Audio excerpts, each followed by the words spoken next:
Welcome back to Rich Words Music, where today we're looking at this. It's the Tonefox Elcaster, and most of you won't be familiar with the Tonefox brand, and for good reason. It's very new and there's not very many of them about. Now, Tonefox is the little brother or sister perhaps to Tonfuchs. Tonefox is the anglicised version of Tonfuchs, and it was started by the guy behind Tonfuchs Guitars, Uwe Schoelch, and it was kind of a way for him to bring a slightly more affordable instrument onto the market, because those of you who know Tonfuchs will know that Uwe builds around 30, 40 or 50 guitars every year here in Germany. They're fully customized, so they'll start from about 3,500 and go pretty much up to as far as your creativity and the depth of your wallet will allow you to go, depending on what ideas you have, what woods you want, etc, etc. Uwe will build you anything you want when it comes to Tonfuchs guitars. And what he wanted to do with Tonefox was provide a slightly more affordable entry into this sort of semi-luthier built world of guitars for a slightly more affordable price. So the Tonefox Elcasters are the first. There was a run of 10 which are now sold out, but I've borrowed my friend Michiel's to do this video demo review for us today. So what is the Elcaster about then? Well, you can see that it's quite clearly Telecaster shaped pretty much. It's kind of similar to the Lovecaster in terms of shape that Tonefox guitars themselves make, and it's thin line, so it's semi-hollow as well. Now, 1,700 euros is what you'll pay for this guitar, including a rather nice hard case. So where is Uwe cutting corners to get the guitars down to that budget point? Well, firstly, he's buying the bodies and necks. So the bodies are purchased from a company in Korea. The necks are purchased from a company based out of Japan who build necks for companies like Fender, for example.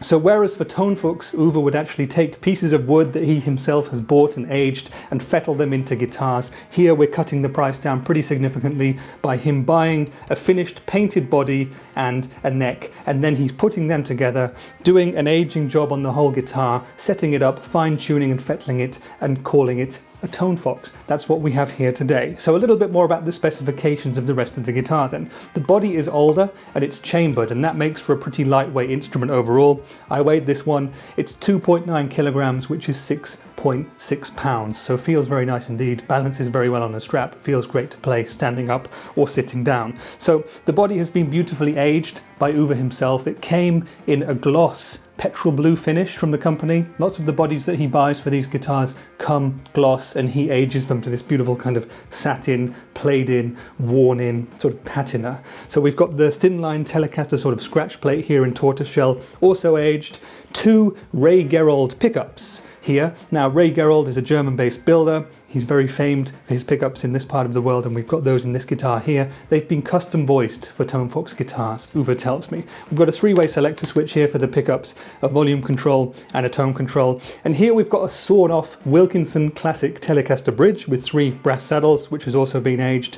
You can play this guitar and string it, string through body, or you can string it through the bridge. Moving up to the neck then, the neck is the other part which is purchased and not built from scratch by Uwe, so he buys this from a company in Japan, as I've said, who supply companies like Fender with high-end necks, and the neck feels absolutely fantastic. It's a hard rock maple neck with an Indian rosewood fingerboard. You've got 22 medium jumbo frets. The fretboard radius is about 14 inches, and I would say it's a pretty chunky but very comfortable D to C shape, so it feels great to play. It's really very nice indeed. We've got a bone nut here which is also added by Uwe, and if I go up to the headstock there, this is the Tonefox headstock. It's rather similar to the classic Fender Telecaster headstock, but obviously can't be the same. If I flip it over, we have aged Wilkinson Deluxe tuners up there. So this is the Tonefox Elcaster then. It's a made in Germany, from parts sourced from elsewhere guitar. It's an affordable way to own a luthier built and assembled guitar at a slightly different price point. What we're going to do now is play it. We'll use my Hughes & Kettner Black Spirit 200 head to play a bunch of different sound samples, and we'll start on the amps clean channel to do some poppy stuff, some folky stuff, and some indie. Then we'll engage the Greta Lightspeed overdrive pedal, and we'll play some more indie, because I like indie, and some classic rock, stuff like that. Next we'll head to the amps lead channel. We'll do some harder rock, some progressive rock, and some punk stuff. And finally we'll go back to the amps clean channel, and I'll engage the Rev G3 distortion pedal. We'll tune this baby down to drop D and see if it can chug a little bit. But enough talk, let's play the Tonefox Elcaster now, and we'll speak in more detail about it afterwards.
Okay then, so that was the Tonefox Elcaster, and I hope you enjoyed the playing and the tones. This was a guitar that I had immense amounts of fun with. I love Telecasters, I love P90s, and this guitar ticked pretty much all of my boxes, and Michiel, I really don't want to have to give it back. But there you go, you're going to get it back. Congratulations on this guitar. But let me tell you a little bit more about my opinions of the Tonefox Elcaster then. My first impressions when I picked it up were, wow, this looks and feels fantastic, because I love blue guitars, as you might also know if you watch my channel, and this petrol blue kind of aged finish is absolutely fantastic. I really like it. I love the binding too. It looks very classy indeed, very elegant, and that just felt great. I love the satin finish and feel of the neck too, so that was a great thing just to put into my hands. It just felt right straight away. And I also love the weight. I like a light guitar if I can get one, and this guitar weighs in at 2.9 kilograms, which is 6.6 pounds. That's partly due, of course, to the chambered alder body, and I found that very comfortable indeed.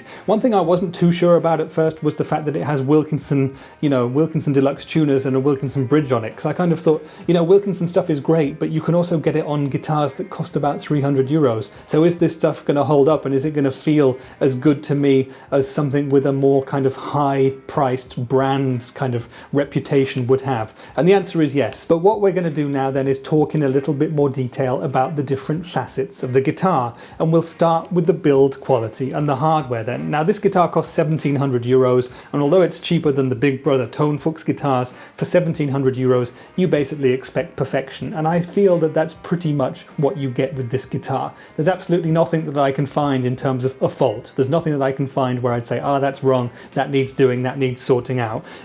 We've got aged parts here, we've got aged hardware, we've got an aged body, we've got an aged neck, and it's all been done to perfection. The aging is quite strong in places, so the tuners themselves, for example, they've been very well aged. They've been through decades and decades of gigging and sweaty-handed string changes. You can see that for sure. The same with the bridge, but I feel like it's been authentically done, none of this massive sort of bits of paint gouged out here where the arm would be resting. It feels like age that would actually happen to a guitar, and this guitar kind of looks and feels a bit more like some of the actual guitars that I own and have played for years and years on and off, and they actually kind of feel a bit like this. So hats off to Uwe for the aging on this one. It feels very realistic indeed. And in terms of the hardware itself, nothing at all to complain about with any of that. We've got alpha pots here, they did the job great. The volume and tone controls and the switch, they do their thing as they should. No crackling, no cutting out, no problems whatsoever. Same with the jack input. The pickups, the Ray Gerolds, we'll get onto them in a bit more detail, but they performed absolutely excellently. Uwe, of course, set up the nut and the neck and fettled the frets and crowned them and polished them, and they're all absolutely fantastic. I'd give him an A star for his performance there. There's something about his setups that just feels absolutely fantastic, and I just love the way this guitar played straight out of the box. So in terms of build quality and hardware, absolutely fantastic. And if you're worried about the fact that this is a bought neck and a bought body, I don't think you need to be. For this price point, absolutely fantastic. And that brings us along quite nicely to the playability and the neck. And as I've just alluded to, this guitar is a joy to play. The neck is absolutely fantastic. It felt like home as soon as I got it in my hands. I love the DC shaped neck. It's fairly chunky, but it feels fantastic. It's satin, so it's super slinky to get up and down. The frets have been done perfectly, the action and the intonation too. It just feels spot on everywhere. If I was worried before about the Wilkinson tuners perhaps not keeping up with the rest of the guitar in terms of performance, no problems there whatsoever. They're absolutely rock solid. Same thing with the Wilkinson Classic Tele Bridge, absolutely top notch. When it comes to the rest of the playability of the guitar, it's absolutely wonderful to play. It's very light for a Tele, like I've said, 2.9 kilograms, and it just feels good to play for minutes and hours on end. I've got no issues whatsoever with the playability of this guitar. One thing I do want to just mention quickly about the neck that I don't really like is the fact that the truss rod is not accessible up here at the headstock end. You've got to probably take it off at the body end if you want to do anything to change that at all, which is a bit of a bummer. I'm not a big fan of that vintage way of doing things on a Tele neck. Now, this guitar has been set up absolutely perfectly by Schoelch himself, but of course if you do ever want to change things down there, you're probably going to have to whip the neck off, and that's not the most perfect thing, but this is a vintage correct instrument in that way. So not really a complaint as such, just something, if I was speccing a 100% custom guitar, I would change, and I would make the truss rod accessible from up here, or down there with the spoke wheel. And now we come to the other crucial part of the guitar, which is how it sounds. And I have to say that personally, I think this Elcaster sounds fantastic. I love Tele-type guitars, I love P90 pickups, and I think that these Ray Gerolds are absolutely beautifully voiced for the most part.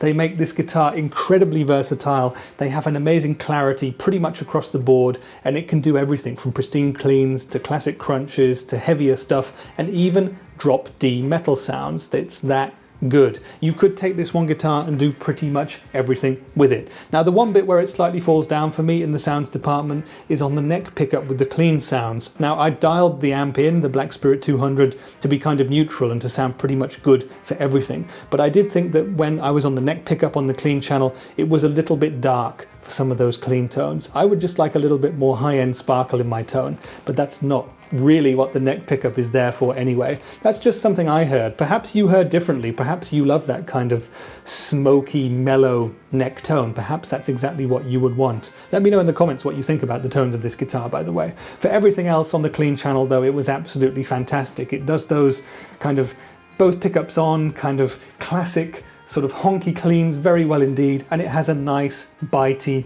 bridge P90 pickup. It did the country stuff very well, sounds great for strumming. On the clean channel with this guitar going between the pickups, I could stay there all day and do pretty much everything I wanted, until I wanted crunch, of course. And when we engaged the Greer Lightspeed, I thought this guitar gained another lease of life. For the classic rock stuff, it just sounded thick and quite aggressive, but not too over the top. It sounded crunchy, it sounded sort of vintagey, but it had a modern tonality to it as well. It just sounded right to me. You know, I can say all these adjectives, I can describe it in strange ways, but ultimately you just have to listen to it for a couple of seconds to know that it sounds right for that kind of music. The same when I did the indie stuff as well. I backed off the gain control on the Lightspeed a little bit to do the indie stuff, and this guitar just worked perfectly for those indie riffs that I love to play so much. When I moved across to the middle and neck pickups with a bit of crunch and a bit of gain, it was absolutely fine. None of the darkness that I had on the clean channel, so that was absolutely perfect. And when we went to the amp's lead channel, I was starting to think, yeah, because this is a slightly more vintage voice guitar, at least to my ears, it's not going to handle the slightly higher gain stuff, but it did. It did the lead stuff great. It did the hard rock, no problem at all. It sounded wonderful for pop punk and punk rock stuff, and it sounded great when I tuned down to D as well and did that sort of progressive rock pseudo stuff that I try and do. And when I went and engaged the Rev G3 pedal as well, it kept up. It managed to do it. Now, P90s, of course, they're noisy pickups, and you're not going to get a totally quiet signal when you plug into something like the Rev G3 with a P90 pickup like you get on the Elcaster, but it retained a beautiful amount of clarity, and there was enough low end that I think you could really do a metal or hard rock gig with this guitar if you wanted to. You know, the Rev G3 will give you that rev sound, and that's exactly what this guitar enabled it to do. It was really, really fun to play. It worked well for metal, and, you know, tuning down to drop D, it just felt at home. You know, lots of guitars like my other Telecasters, for example, they do drop D, but they just don't feel that much at home doing it, whereas this one felt absolutely fine. It felt like it could do it all day, and it probably could. So there you go, full marks to the sounds. Like I said, there's that tiny bit of husky darkness that I didn't quite like on the neck pickup on the very clean tones, but for everything else, full marks indeed. And I guess one other thing that I wanted to say about the tones that I noticed was the fact that on the clean channel, these pickups have a lot of bite. it's kind of hard to get them to be absolutely 100% clean. Now, if you're a dynamic player, which is something I confess to not being, not particularly anyway, if you're a dynamic player and if you roll back on the volume knob, you'll get these Ray Gerolds to be very, very clean, very, very mellow. But for me personally, when I did some strummed chords on the clean channel, normally I would not expect P90s to break up going into the Black Spirit 200 on those settings, but these ones kind of do. They're very spiky indeed, very, very punky, just raring to go. Great pickups, and I'm going to have to investigate this Ray Gerold brand with a bit more detail over the coming months and years. So for the sounds department, spot on, loved it. And so overall, I guess I have to say that the Elcaster is a fantastic guitar. I've had a wonderful time having it here for the last couple of weeks. It's going to go back to Michiel very, very soon, and I feel very sad about that. And I know that when I have to give a guitar back that doesn't belong to me, and I feel this much pain in my heart at having to do it, that it was a good one. And this is definitely a guitar that I will be investigating again in the future if it ever becomes available. But who is the Elcaster otherwise really for, and what else could you get for that kind of money? Because although this is a much cheaper version of a Tonfuchs guitar, it's still 1,700 euros, which is definitely not an affordable guitar. You know, you're up in pretty much American built Fender range. You can buy certain Gibsons for that price. Do they give this guitar competition? I'm not sure. In terms of the quality stakes, this guitar for me feels way up there with all the Fender Custer shops that I've ever played.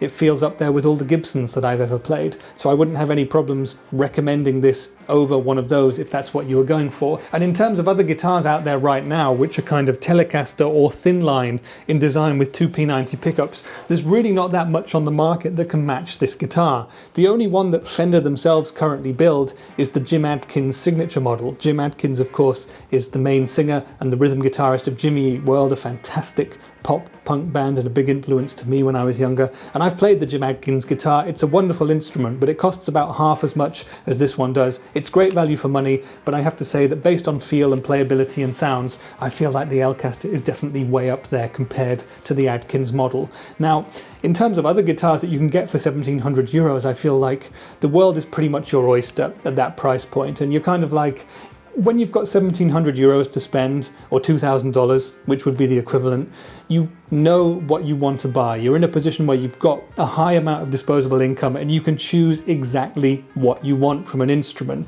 So if you want something which is a T-style guitar with two P90s, if you want it to be broadly made in Germany by a luthier like Uwe Schoelch, then this guitar is going to be absolutely perfect. I mean, if you want to spend that money on something like a Gibson or a Fender, then you can do that. You can find guitars like used Tom Andersons or Sewers for 2,000, you know, you can pretty much buy anything you want for that price point. And I think that this is definitely not going to be a guitar for the mass market. It's going to be a guitar for the kind of people who want this sort of instrument. And I don't know if people looking for genuine vintage guitars would want to buy one like this. Perhaps they would.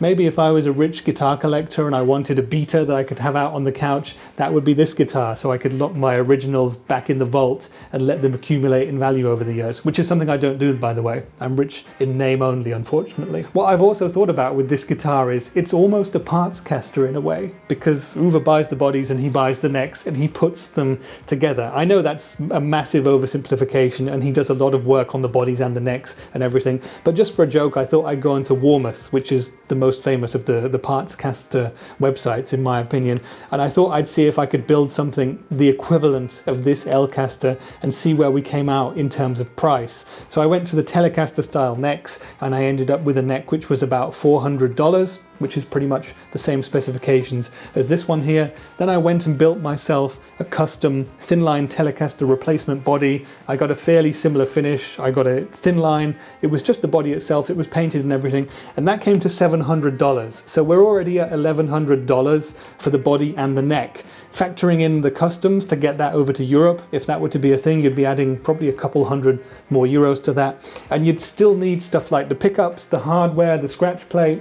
You'd still need to put a nut on, you'd still need to get tuners, you'd need to get strings, you'd need to put it all together. And if you wanted a guitar like this and you wanted it beautifully aged, you'd need to do that too. Just for the parts and everything, you'd be up at about 1,500. And if you added a decent hard case as well, you'd be up at about 1,700 already. So we're already at the price point where the Elcaster is at. And that's before you take into account the fact that you've got a master luthier building this guitar for you. Because Uwe Schoelch is a master luthier, and the time and the expertise and the workmanship that he puts into these guitars individually, one at a time, is something that I don't think you can put a price on. And I imagine that if I bought all those bits from Warmouth and took the guitar to him and said, hey, can you put that together for me, I'd get something that might be in a similar quality ballpark to this, but the price would probably be an awful lot more than you pay for the Tonefox Elcaster.